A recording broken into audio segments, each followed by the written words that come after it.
Hey guys, MaliciousCompliance here, and welcome back to r/MaliciousCompliance, where it is day 20, and I'm still amazed that I'm doing this. I thought my brain would just shut off from this, but there is so many stories here that I could go for years. But today I only have 3 stories. Where are they? First up, we have... You won't sell until I find a file type your computer will open. Okay. Hey guys! I hope you all enjoy another lawyer story. Same disclaimer, I'm not your lawyer and none of this is legal advice. Don't take legal advice from internet randos. What a better opening. Client comes in with a seemingly simple auto collision. Client was hit. Our driver got out and said something like, "Oh my god, are you okay? I'm so sorry. I dropped my phone and reached to get it." And client had a dash cam which recorded the whole thing, including the admission of guilt. Easy client, right? Turns out the admission was really important, because the type of accident didn't make a determination of fault easy. Imagine a rear end at a red light as an easy determination, but a collision at a four-way stop sign as a hard determination. When the cops showed up, the police report found both drivers at fault and did not mention any statements from the other driver. But we have our admission and my client's damages were above the other guy's policy limit. So I send a demand to the insurance company for policy limits. Note that the insurance company has an obligation to negotiate in good faith, which becomes important later. Lawyer from insurance reaches out and says, basically, look, my client says they were driving safely, and the police report says shared fault. The initial offer is like 10 grand, I replied. Yeah, but my client had a dash cam and it recorded your client admitting fault. It is important to understand that this was before dash cams were common. This wasn't my first case with a dash cam, but it might as well be my third or fourth. No mention of the dash cam was made on the police report. Insurance attorney says, I imagine while twirling a dumb mustache, interesting, can you send me a copy of the video? I say, sure, and send it over. He replies, I can't open this. So I send him a link to VLC Media Player. It's a weird extension and Windows Media Player won't play it, but VLC will. Just follow the installer instructions and it should play no problem. He says, I'm not installing something to watch your alleged dashcam video. Send me a file I can play if you want me to consider it. This makes me unhappy, but I tried again. It will take less than a few minutes to install. You can watch the video and listen to your client admit fault. He says, we are done here until you can send something I can play. Cue malicious music, malicious compliance music. Country grammar.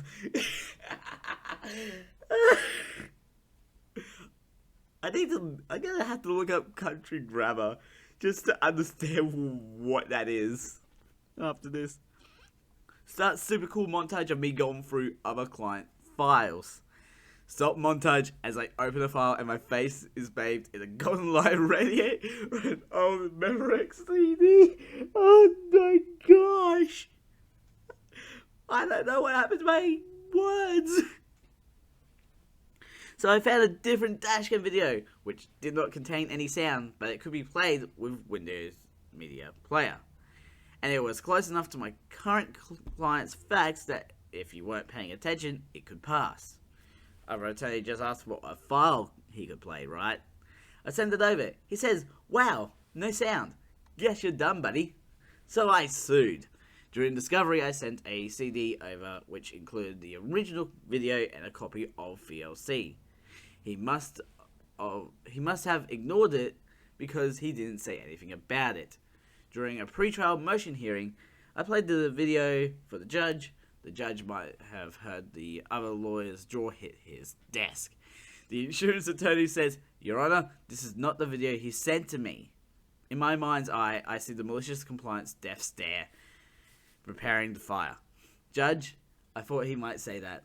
Here is a copy of our emails where I described the video, provided the video, and sent instructions on how to play it.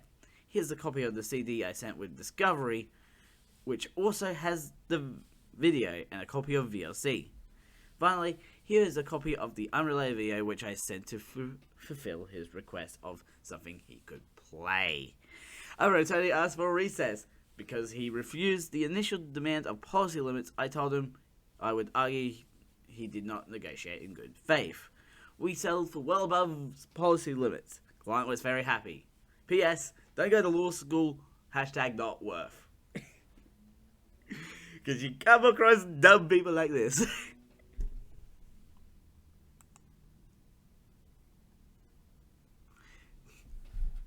I guess we're going to be doing a court fee because the next one I found is called Ex-Landlord Says He'll See Me in Court.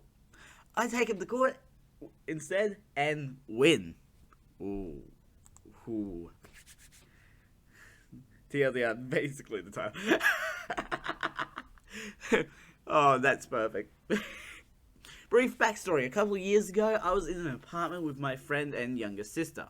My sister was violent towards my friend and I ended up having to get a restraining order against her. She brought in a dog without permission, which caused some damage to the unit. I informed my landlord of the incidences of violence and the damage and sent him pictures. He basically told me to deal with it myself, which I did by getting the protective order. After this, my roommate questioned the legality of holding us responsible for her portion of rent.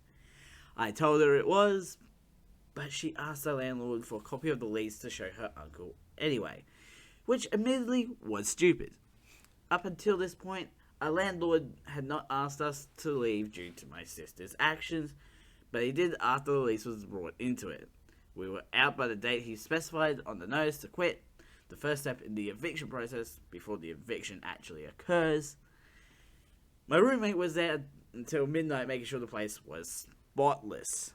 We moved to an apartment across the street.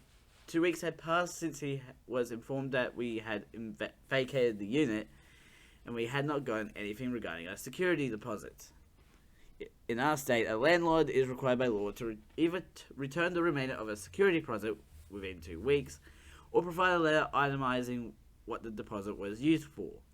If they don't, the tenant is owed the entire deposit. If the withholding is willful, the tenant is owed double the original deposit.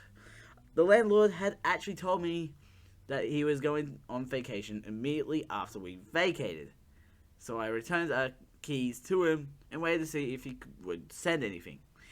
He never did.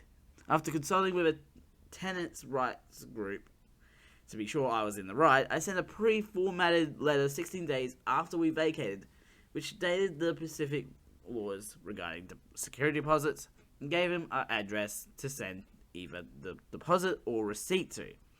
The day after I sent this letter, I see him across the street, frantically running into the apartment for the first time since we moved out. I received a text from him saying that we would return what's left of our deposit if he could get the apartment rented by the first of the month. I responded by telling him that, as the letter I sent explained, he forfeits the right to keep any of the deposit after 2 weeks is up. He responded saying that he would see us in court, and that we were nightmare tenants, and that this will be fun. He said he would be taking us to court for the costs to relist and rent the apartment, which he claimed exceeded the amount of our deposit. Ooh. After a month or two of hearing nothing back, we decided to say fuck it and file a small claims suit against him, as he clearly wasn't going to follow through on his threats. As the person who had almost all communication with him, I was the plaintiff in the case. He brought a letter that was dated from the day he texted me, where he arbitrarily wrote in what he used the deposit on, and claimed he sent us the letter.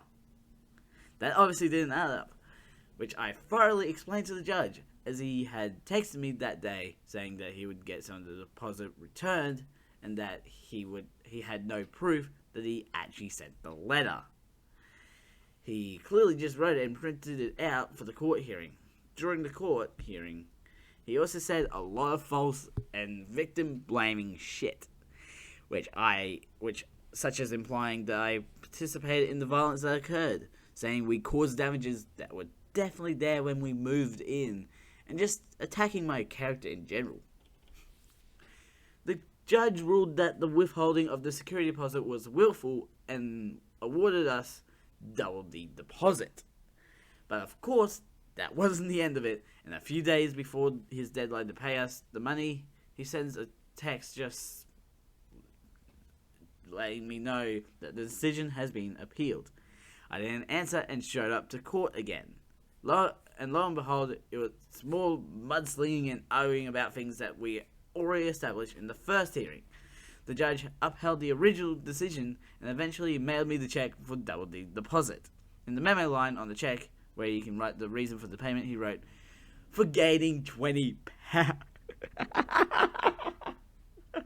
But hey, I cashed that check and spent my half on a new gaming laptop, so I'd say I got the last laugh.